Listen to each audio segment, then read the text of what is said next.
Thank you very much, Mr. President. On a late spring day, 27 years ago, President Ronald Reagan addressed a group of high school students in Atlanta, Georgia.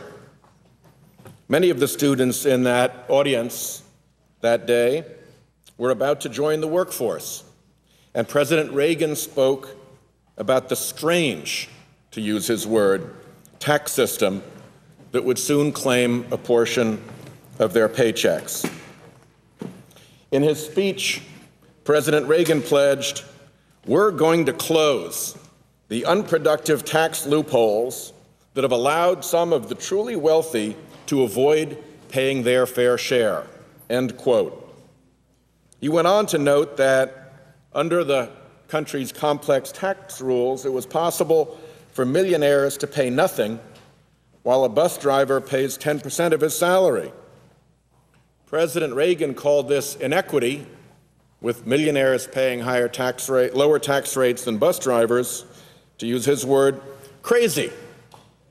And he said, "It's time we stopped it." 1 year later, President Reagan signed into law bipartisan tax reform that closed many of the loopholes and ensured that the highest earning Americans paid a fair share. The 1986 tax reform deal set the tax rate on investment income, overwhelmingly earned by those at the very top of the income ladder, at the same rate as regular wage income.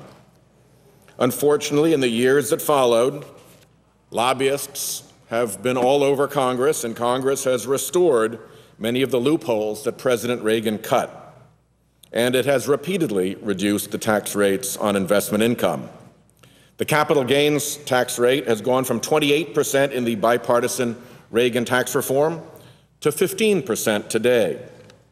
Once again, those at the very top of the income spectrum have opportunities to cut their tax bills that are not available to regular middle-class families.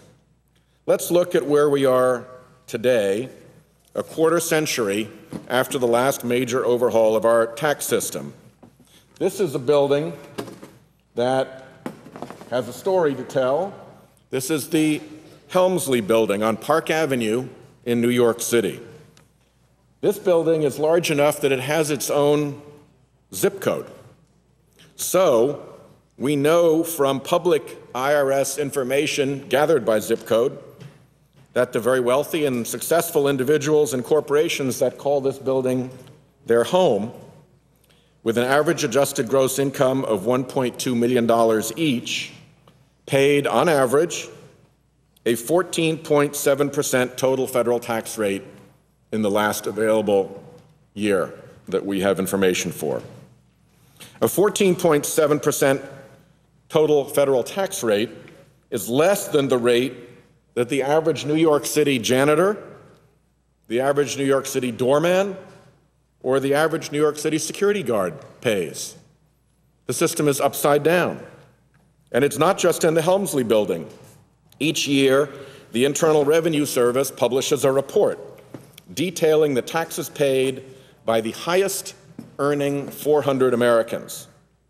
Last May, the IRS published the most recent data on the top 400 taxpayers for the year 2008. Let's look how they did in that year. They had average income of $270 million each. That's not bad. In fact, that's wonderful. That's part of what makes America great. But here's the crazy part, to quote President Reagan. On average, these 400 extremely high-earning Americans, $270 million in 1 year, actually paid an average federal tax rate of just 18.2% on adjusted gross income. We've spent a fair amount of time in the Senate debating whether the top income tax rate should be 35% or something else, like 39.6% as it was in the Clinton boom years. But the ultra-rich get around this top rate through a variety of tax gimmicks. We looked at what level of income a single filer would have to make to start paying 18.2% or more in federal taxes. It is $39,350. If you look at the Department of Labor's wage levels, that's about what a truck driver on average earns in Rhode Island. $40,200 is what an average truck driver, according to the Bureau of Labor Statistics, earns in Rhode Island, more than the $39,350, which means that they're probably paying actually a higher tax rate as a single truck driver in Providence, Rhode Island, than a billionaire who just made $270 million in the last year. That's just not fair. That's not right. That's not the progressive tax system we've always had. I recently heard from one such truck driver in Rhode Island, Mike Nunes. Mike Nunes is a member of Teamsters Local 251, and he joined me for a roundtable discussion on tax issues in Cranston, Rhode Island. Mike said, "I've been a middle-class worker here in Rhode Island since I was in my early 20s. My wife and I pay our taxes, and it's frustrating to hear that multimillionaires are getting special treatment to pay a lower rate." Well, Mike's right, and I hear the same thing as I travel around Rhode Island. I know that my colleagues hear the same thing as they meet with their constituents across the country. They all agree with President Reagan that a tax system that allows many of the highest income among us to pay less than a truck driver must be fixed. The problem goes beyond the top 400 income earners in the country. The Congressional Research Service confirms that roughly 1/4 of million-dollar-plus earners, about 94,500 taxpayers, pay a lower effective tax rate than over 10 million moderate income taxpayers. Reuters recently reported this: taxpayers earning more than $1 million a year pay an average U.S. income tax rate of nearly 19%. And the story goes on, about 65% of taxpayers who earn more than $1 million face a lower tax rate than the median tax rate for moderate income earners making $100,000 or less a year. Let me say that again. About 65% of taxpayers who earn more than $1 million face a lower tax rate than the median tax rate for moderate income earners making $100,000 or less a year. Our tax system is supposed to be progressive. The more you earn, the higher the rate you pay. That's not class warfare, that's tax policy, and it's been that way for decades, if not generations. We undermine that principle when we allow the highest income Americans to pay a lower tax rate than the package truck driver delivering packages to their door pays. It's no wonder that so many of the Rhode Islanders with whom I've spoken have lost confidence that our tax system gives them a straight deal. With the top 1% of Americans earning 23% of our nation's income, the top 1% of Americans earning 23% of our nation's income and controlling 34%, more than a third, of our nation's wealth, it would be difficult to argue that our system is too progressive. Let's look at this other graphic. Of all of our nation's wealth, the top 5% of Americans own over 60% of it. Of all of our nation's wealth, the top 5% own more than 60% of all the wealth in the country. The top 1% control over a third of it, and the 400 families at the very top, the 400 I talked about earlier, own almost 3% of all America's wealth just among those 400 families. These are proportions we have not seen since the Roaring '20s, and they're getting steadily worse. Now, we're not going to overhaul the nation's tax laws this evening, but in a few hours we will have a chance to advance legislation to restore some fairness into our tax system. This long overdue bill, the Paying a Fair Share Act of 2012, would implement the so-called Buffett Rule, after Warren Buffett, who's famously lamented that he pays a lower tax rate than his secretary does. To correct this glaring tax inequity, this bill would ensure that those at the very top pay at least the tax rates faced by middle-class families. I want to thank Senators Akaka, Begich, Leahy, Harkin, Blumenthal, Sanders, Schumer, Reed of Rhode Island, Rockefeller, Franken, Boxer, Durbin, and Levin for co-sponsoring this measure, and I would ask unanimous consent to add Senator Lautenberg as an additional co-sponsor. Without objection. The structure of the bill is pretty simple. If your total income, capital gains included, is over $2 million, you calculate your taxes under the regular system. And if your effective rate turns out to be greater than 30%, you pay that rate. If, on the other hand, your effective tax rate is below 30%, like the 11% tax rate Warren Buffett paid in 2010, then you'd pay the fair share tax of 30% instead. Taxpayers earning less than $1 million, which is more than 99.8% of Americans, would not be affected by the bill at all. For taxpayers earning between $1 million and $2 million, the fair share tax gets gradually phased in, so that ultimately, when you earn over $2 million, you're subject to the full 30% minimum rate. The one exception the bill makes to the 30% minimum is to maintain the incentive for charitable giving. Under the bill, taxpayers are permitted to subtract the same amount of contributions allowed under the regular income tax from their taxable income. The reason for this one exception should be self-evident. Charity benefits others, and taxpayers should be encouraged to give. Some say that given our fragile economic recovery, now is the wrong time to raise taxes on anyone. While middle-class families continue to struggle through the recovery, it seems the boom times have already returned for those at the very top. According to a recent analysis by University of California at Berkeley economist Emmanuel Saez, 93% of the income growth in 2010 went to the top 1% of income earners. 93% of the income growth went to the top 1% of income earners. Even more astounding, 37% of the income growth in that year went to the few thousand taxpayers in the top 0.01%.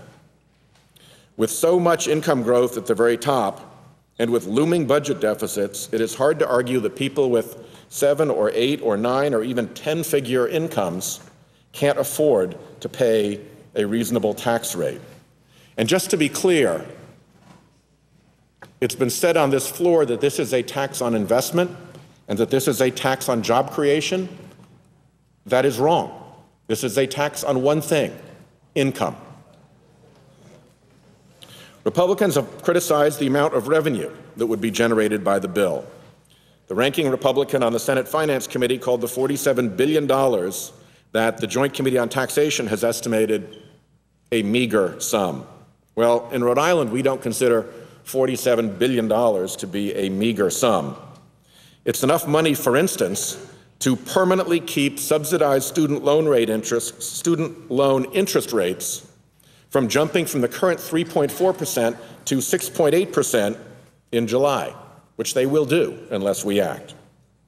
If we could use this bill to offset the cost of keeping student loan interest rates low, then there are millions of students out there who would call that benefit something other than meager. We could use the $47 billion on badly needed infrastructure projects and create 611,000 jobs nationwide. In Rhode Island, we have 11% unemployment and a long backlog of transportation infrastructure projects. At the top of that list is the Viaduct Bridge on Interstate 95 through Providence. This critical link on the Northeast Corridor running up through Rhode Island has wooden boards inserted between the I-beams underneath to prevent the concrete in the roadway from falling in on the traffic below. And also where the Amtrak rails go underneath, there are wood planks to keep the roadway from falling in on the trains as they pass below. I don't think repair of this bridge and others would be meager at $47 billion worth, particularly if we put it into an infrastructure bank and leveraged it for even more jobs. It's worth noting that this legislation would generate far more revenue than the $47 billion the Republicans complain of if the Republicans were to succeed in their quest to extend the very high-end Bush tax cuts. If the Bush tax cuts for people in this bracket continue, the revenue from the bill jumps from $47 billion to $162 billion over a 10-year budget horizon. Operating as a backstop, the Buffett Rule can ensure that those at the top pay a fair share, no matter what loopholes, no matter what special treatments Congress adds to the tax code in the future. Finally, the Senate Republican leader has described the bill as yet another proposal from the White House that won't create a single job or lower the price at the pump by a penny. Well, the Minority Leader is absolutely right that the aim of this bill is not to lower the unemployment rate or the price of gasoline. However, if you put the $47 billion in revenue into infrastructure, you could create 611,000 infrastructure jobs and a lot of good infrastructure as well. And if you put the $47 billion into LIHEAP, you could help millions of Americans pay their energy bills. But let me add an additional point. The Republicans are claiming that this bill, which is a tax fairness bill, not a job-creating bill, will not create a single job. Of course, if you spent the revenue, it would, but that's a separate discussion. At the same time that they're making that point, the Republicans in Washington are sitting on our highway bill, which creates 3 million jobs. And they won't call it up on the House side because they don't want to rely on Democrat votes. 3 million jobs are waiting action in the House on the bipartisan Senate highway bill that had 75 senators supporting it, and they won't call it up. The Republicans won't call it up because they don't want to use Democrat votes. What kind of Washington insider logic is that? The people across this country who will go to work on those roads and bridges don't think that makes any sense. And for the Republicans now to be talking about jobs on this bill, they have a 3 million jobs bill that they are blockading in the House. The word jobs should turn to ashes in their mouths. There are plenty of things that this narrow fairness bill won't do. It will not bring world peace. It won't save endangered whales from extinction. It won't cure the common cold. It will do none of those things.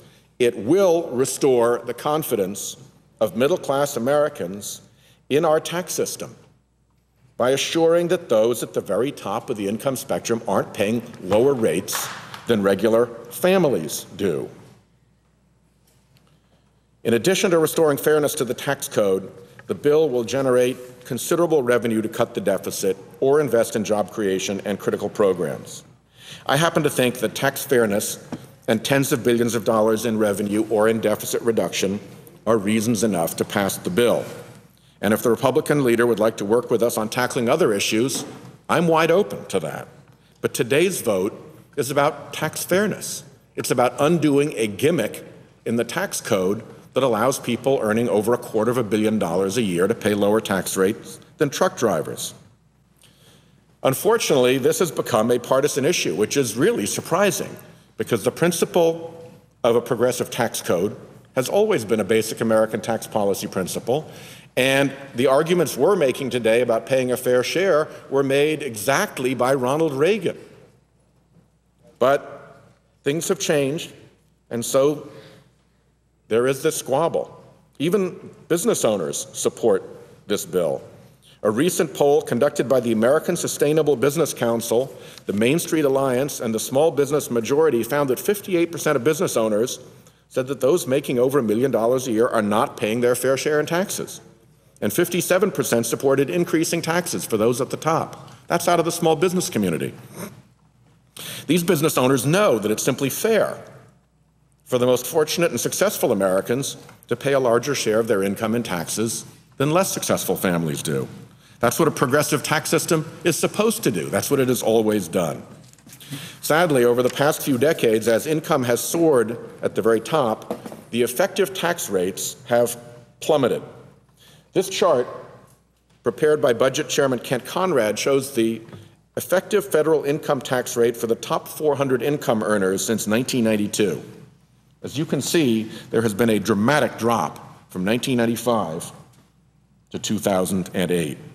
These rates are for federal income tax. If you add in the small amount of payroll taxes paid by those at the very top, which is a separate discussion, but they fall 100% on the income of middle-income families, but only on a small portion of the income of super high-end families. The total federal tax rate for 2008 goes up to 18.2%, counting in that withholding. And that is, again, the effective federal tax rate of that truck driver in Providence. The trend in falling tax rates for those making 7 figures in income or more has eroded the confidence of ordinary Americans who do pay their fair share. I'll conclude with one more quote. This is another quote from President Reagan's 1985 speech on tax fairness. President Reagan, the man whom so many conservative Republicans revere, said, quote, "What we're trying to move against is institutionalized unfairness.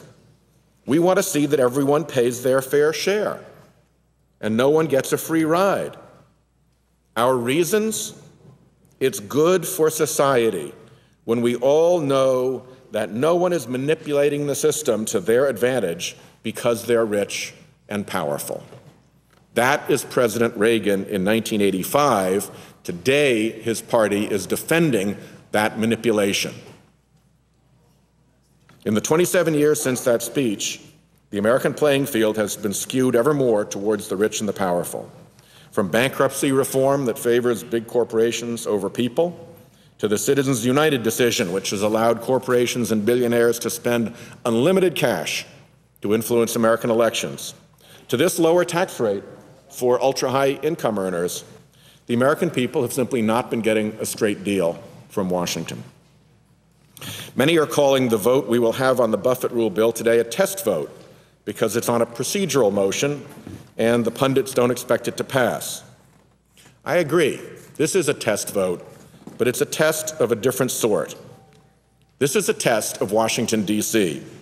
to do something that is simple, to do something that is right, and to do something that is fair for the middle class. If we proceed to and pass this bill, it will show the American people that Congress is capable of standing by their side, that Congress is capable of being on their side, that Congress is capable of saying no to a powerful and well-funded special interest. If we fail, it will indicate exactly what President Reagan feared, that the rich and powerful are able to manipulate the system to their advantage, and we in Congress will do nothing about it. One of the things that America stands for in this world is that we are fair with each other. We get a straight deal, and we give each other a straight deal. That is one of the ways in which America stands as an example in the rest of the world. There are plenty of countries whose internal political and economic systems amount to a racket that is rigged for the benefit of the rich and powerful and against farmers and workers and small businesses and ordinary families. Some of those countries are so bad we call them kleptocracies. But that has never been America. That is not the America of the Founding Fathers. It is not the America of Ronald Reagan. It is not the America that shines its light into the four corners of the world as an example to the rest of the world. That is not the America that we are here to serve. We must be vigilant in protecting the ideals that make this country what it is. I urge my colleagues, Democrats and Republicans alike, to heed President Reagan's words and to support this legislation, which will ensure that a favored segment of the highest earning Americans once again do something as simple as pay their fair share in taxes. Let us show the American people that our nation really does stand apart as an exemplar of fairness and of equal opportunity and of equal responsibility under the law. I thank the chair. I see colleagues on the floor, and I yield.